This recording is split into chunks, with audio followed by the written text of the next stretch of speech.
Abu Nawas sebenarnya adalah seorang ulama yang alim. Tak begitu mengherankan jika Abu Nawas mempunyai murid yang tidak sedikit. Di antara sekian banyak muridnya, ada satu orang yang hampir selalu menanyakan mengapa Abu Nawas mengatakan begini dan begitu.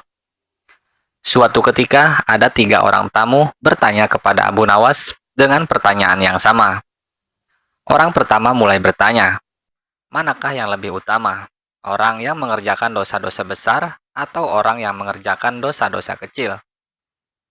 Orang-orang yang mengerjakan dosa-dosa kecil, jawab Abu Nawas. Mengapa? Kata orang pertama. Sebab lebih mudah diampuni oleh Tuhan, kata Abu Nawas. Orang pertama puas karena ia memang yakin begitu. Orang kedua bertanya dengan pertanyaan yang sama. Manakah yang lebih utama? Orang yang mengerjakan dosa-dosa besar atau orang yang mengerjakan dosa-dosa kecil? Orang yang tidak mengerjakan keduanya, jawab Abu Nawas. Mengapa? Kata orang kedua.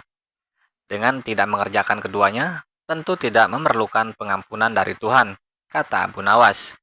Orang kedua langsung bisa mencerna jawaban Abu Nawas. Orang ketiga juga bertanya dengan pertanyaan yang sama. Manakah yang lebih utama? Orang yang mengerjakan dosa-dosa besar atau orang yang mengerjakan dosa-dosa kecil? Orang yang mengerjakan dosa-dosa besar, jawab Abu Nawas.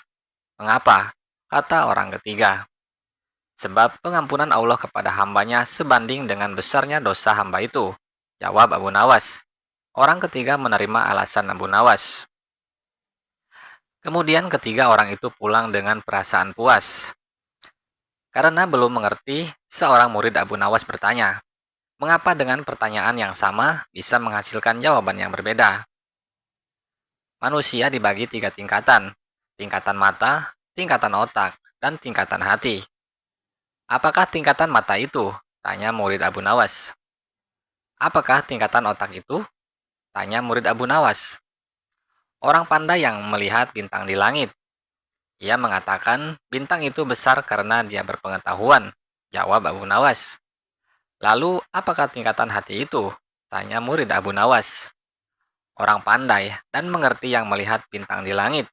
Ia tetap mengatakan bintang itu kecil, walaupun ia tahu bintang itu besar.